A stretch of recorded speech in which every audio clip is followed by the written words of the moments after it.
There are also other nutrients like vitamins and minerals that are present in different food items.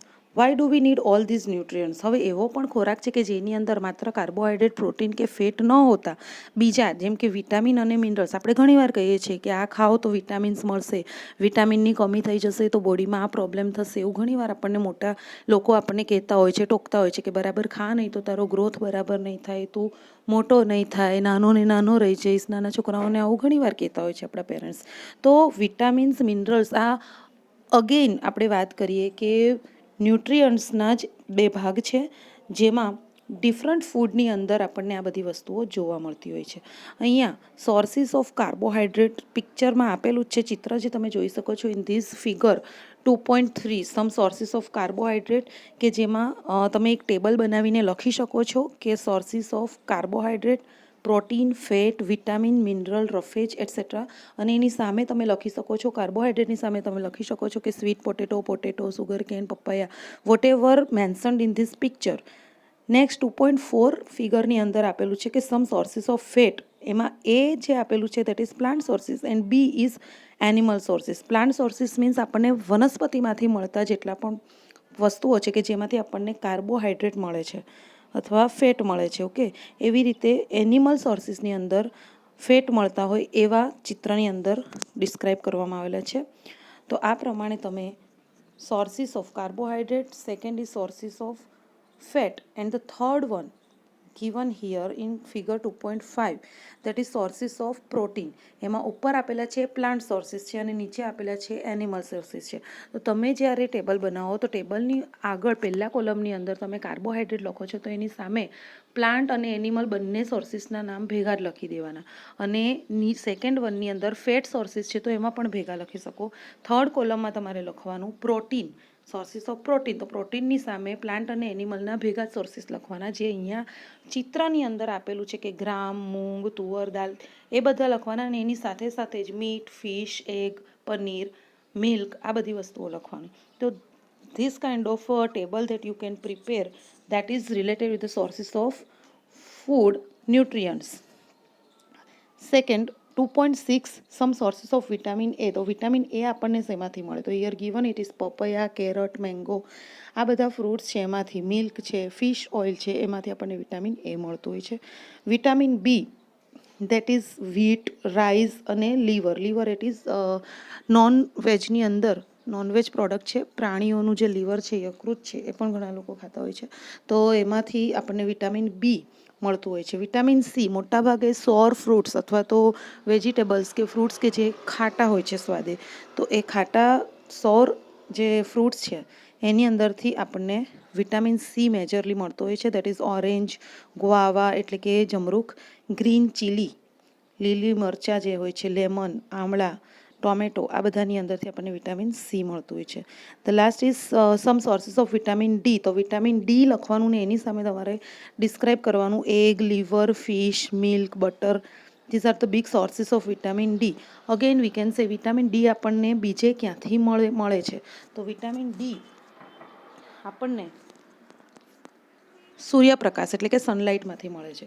અહીંયા એક બારીમાંથી સૂર્યનો તડકો આવે છે, દેટ ઇઝ સનલાઇટ, અને એક છોકરો ઊભેલો છે. તો એના બોડી પાર્ટ્સની ઉપર સનલાઇટ જ્યારે પડે તો આપણા બોડી પાર્ટ્સ જે છે એ સનલાઇટને એબ્ઝોર્બ કરે અને આપણા બોડીની અંદર વિટામિન ડી ઓટોમેટિકલી જનરેટ થાય, બનવા લાગે. તો આ થયા sources of different vitamins, minerals. મિનરલ્સની વાત કરીએ તો અહીંયા એક બોક્સ આપેલું છે જેની અંદર 2.10 નંબરની જે ફિગર છે એની અંદર ઉપર આપેલું છે. પહેલો સોર્સ છે iodine.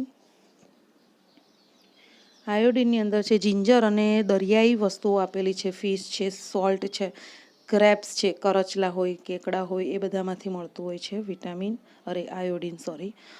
Next is sources of phosphorus. Phosphorus એક પ્રકારનું મિનરલ એટલે કે ખનિજ ક્ષાર છે.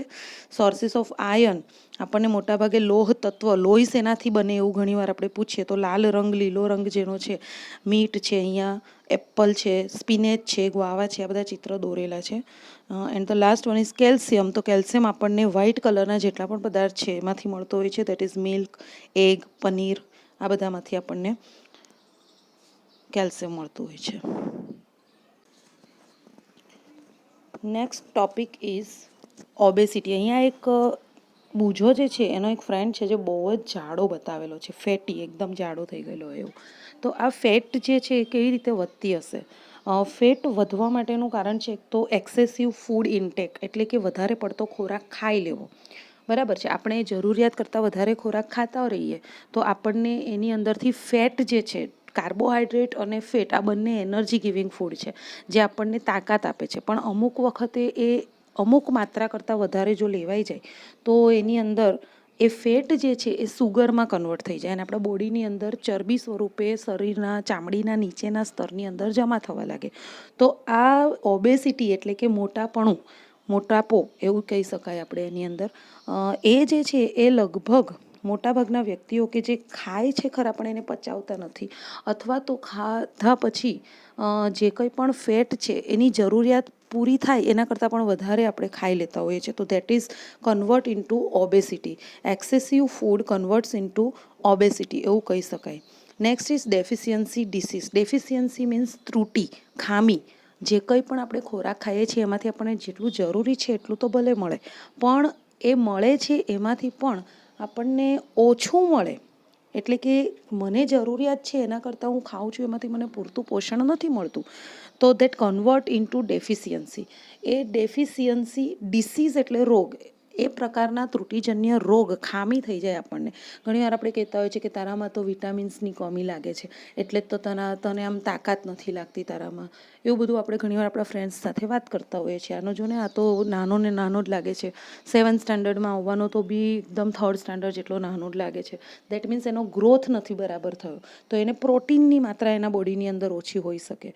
તો એ કઈ રીતે પોસિબલ બને છે? ડેફિશિયન્સી ડિસીઝ ઘણા બધા કુપોષિત, આપણા દેશમાં તો સારું છે કે આપણને ઘણા બધા વેજીટેબલ્સ ને ફ્રૂટ્સ અવેલેબલ મળે છે, પણ ઘણા એવા દેશો છે જે ખૂબ જ ગરીબ છે, જેની અંદર લોકોને ખાવા પણ મળતું નથી. તો એવા જે દેશો છે એની અંદર લોકો કુપોષણ એટલે કે ડેફિશિયન્સીથી પીડાતા હોય છે.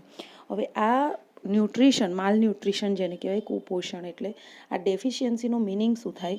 જ્યારે અહીંયા એક ડેફિનેશન આપેલી જ છે, that is tick deficiency of one or more nutrient can cause disease or disorder. Disease એટલે બીમારી, એક પ્રકારની બીમારી અથવા તો રોગ કરી શકે છે કોઈ એક કે એક કરતાં વધારે ન્યુટ્રિયન્ટની કમી થવાથી. In our body discuss that disease that occur due to lack of nutrients. જે તે ન્યુટ્રિયન્ટની કમીના લીધે જો કોઈ રોગ થતો હોય over a long period of time, એટલે કે લાંબા સમય સુધી જો કોઈ એક ન્યુટ્રિયન્ટ આપણા શરીરમાં ન જાય તો એના લીધે આ ડેફિશિયન્સી ડિસીઝ થઈ શકતી હોય છે. આમાં એક એક્ઝામ્પલ આપેલા છે, જો પ્રોટીનની ડેફિશિયન્સી હોય, that is if a person does not get enough protein, તો લાંબા સમય સુધી પ્રોટીન ન મળે તો શું થાય? સ્ટન્ટેડ ગ્રોથ, એટલે કે ખૂબ જ ઓછો એનો ગ્રોથ થાય. ગ્રોથ મીન્સ વૃદ્ધિ, વિકાસ ન થાય બરાબર. સ્વેલિંગ ઓફ ફેસ, મોઢા ઉપર સોજા આવી જાય. ડિસકલરેશન ઓફ હેર, વાળનો કલર ઝાંખો પડતો જાય.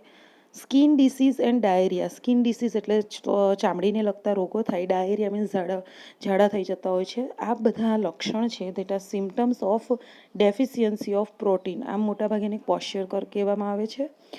સેકન્ડ ઇઝ કાર્બોહાઈડ્રેટ અને પ્રોટીન. આ બંનેની જો ડેફિશિયન્સી થાય તો શું થાય? ગ્રોથ મે સ્ટોપ કમ્પ્લીટલી. અમુક લોકોનો અમુક એજ પછી ગ્રોથ બિલકુલ થતો નથી. ઠીંગણા બટકા લોકો, આપણે સર્કસની અંદર જે પેલા જોકર જેવા લોકો આવતા હોય છે, એ લોકો બટકા લોકો હોય, જેમની ઉંમર વધે પણ એમની હાઇટ જે છે એટલી ની એટલી જ રહે. તો એ પ્રકારે ગ્રોથ રિલેટેડ સ્ટન્ટેડ ગ્રોથ એટલે કે એકદમ સ્ટોપ થઈ જાય, ગ્રોથ વધે જ નહીં. અને ખૂબ જ પતલા દુબલા એવા લોકો પણ હોય કે જાડા જ ન થાય જરાય, એ પણ કાર્બોહાઈડ્રેટ અને પ્રોટીન બંનેની ડેફિશિયન્સીથી થતું હોય છે. વિટામિન્સની ડેફિશિયન્સી જો થાય તો એ જુદી જુદી વિટામિન્સ જે છે એના ડેફિશિયન્સીથી જુદા જુદા રોગ થતા હોય છે. ડેફિશિયન્સી ઓફ ડિફરન્ટ વિટામિન્સનું એક ટેબલ આપેલું છે, 2.3.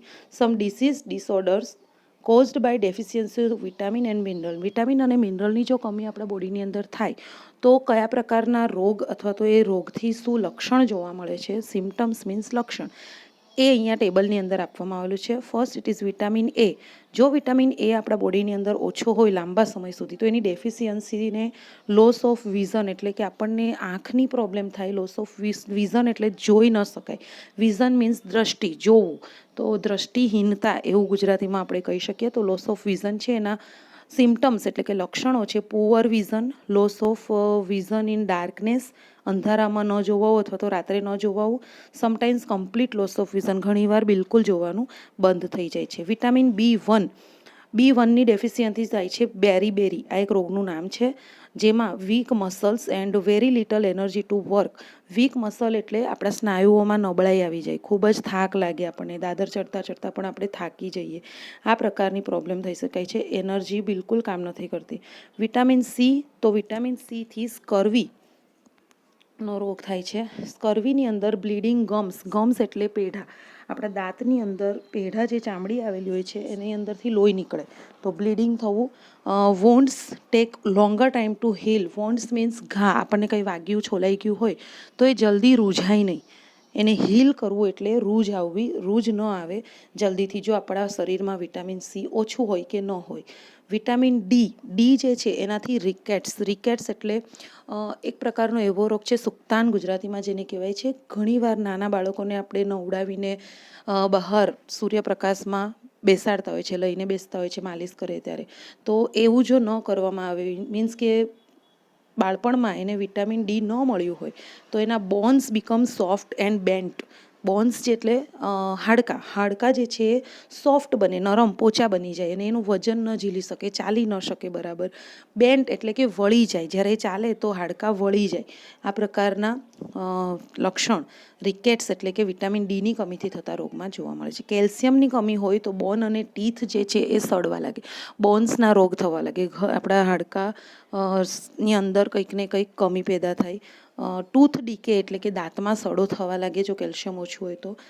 અને વીક બોન્સ, ટૂથ ડીકે, આ પ્રકારના લક્ષણ જોવા મળે છે. આયોડીનની કમીથી થતો જે રોગ છે ડિસીઝ કોલ્ડ ગોઈટર, આને વંચાય છે ગોઈટર એટલે ગળાની અંદર એક મોટી ગ્લેન્ડ છે જે ફૂલીને મોટી થઈ જાય. તો આ પ્રકારની જે પ્રોબ્લેમ છે એ આયોડીનની કમીથી. આપણે ઘણીવાર ટીવીમાં એડમાં જોતા હોઈએ છીએ કે આયોડીનયુક્ત નમક ખાઓ. તો આયોડીનયુક્ત નમક એટલે શું? તો સોલ્ટ જે છે એમાં એ મોટો મેજર સોર્સ છે જેમાંથી આપણને આયોડીન સીધું મળતું હોય છે.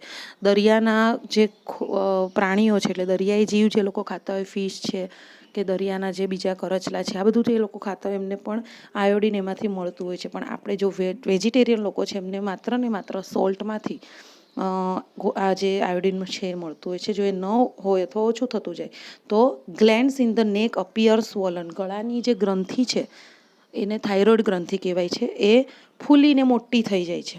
મેન્ટલ ડિસેબિલિટી ઇન ચિલ્ડ્રન, બાળકોની અંદર મગજ જે છે મંદ પડતું જાય છે, બુદ્ધિ ઓછી થતી જાય છે એવું કહી શકાય. લાસ્ટ ઇઝ આયર્ન એટલે કે લોહ તત્વ, એની કમીથી થતું જે ડિસીઝ છે દેટ ઇઝ એનેમિયા, એને કહેવાય છે એનેમિયા, ગુજરાતીમાં પાંડુ રોગ.